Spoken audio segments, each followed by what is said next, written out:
Finally, we've developed a revolutionary new medical device. It's going to save thousands of lives. But we can't disinfect it with physical processes like UV light or autoclave, and the materials won't hold up. Shoot, I guess we're going to have to figure out a way to disinfect it with chemicals. But how are we going to make sure it works? Could we use agar plate counting like other cool scientists? No. It takes up to 2 weeks, it's inaccurate, and it's not worth the effort. So, what should we do? Introducing qPCR assays for clinically relevant bacteria. It's a technique that's still in development, but it shows really good promise. There are several constraints that are necessary to use this procedure. First, you gotta limit what bacteria you want to use. Like E. coli, Enumerate, pneumoniae, Aeruginosa, and S. aureus. Those are the ones used by like everyone for their confirmation validation testing. Yeah, great candidates. With these bacteria, DNA primers will need to be created to run through the qPCR machine with bacteria cells. Primers? Like the segments of DNA used to make a lot of copies of a section? Wow, that sounds difficult. Are there any rules we need to follow when making these? Great question. There are several rules that you'll need to follow.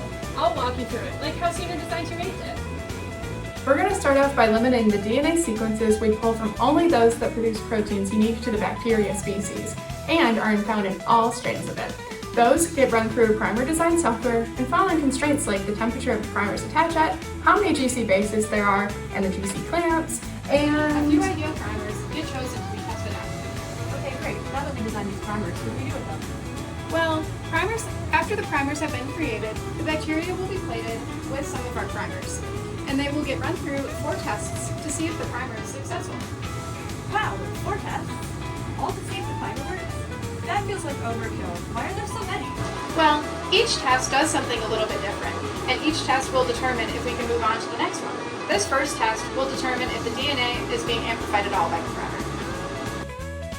This is a graph from the successful first test.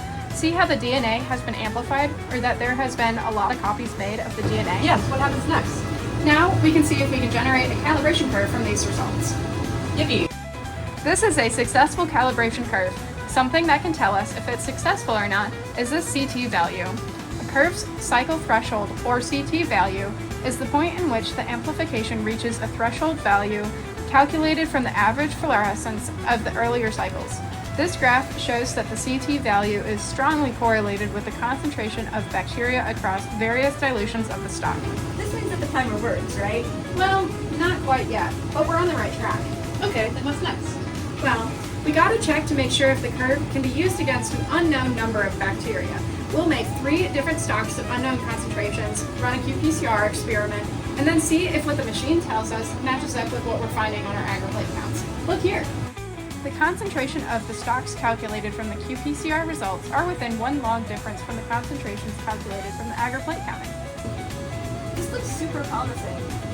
If we know we can amplify the bacteria and we can count the bacteria, then what's the last test for? Well, the last test is used to make sure that the primer is exclusive to that bacteria only. We already upped the chances while designing, but theoretically it doesn't always match up with what we're finding. The primer gets put into other bacteria and then sent through the machine.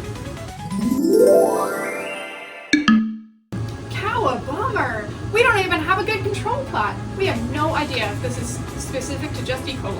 What? How are we supposed to test our revolutionary device now? Well, I already said that it was in development. However, Senior Design Team 8 did design 19 primers, 9 of which were successful for verification tests 1 and 2, and 1 that was successful for the 3rd. The future of this project looks promising. Be on the lookout for future updates.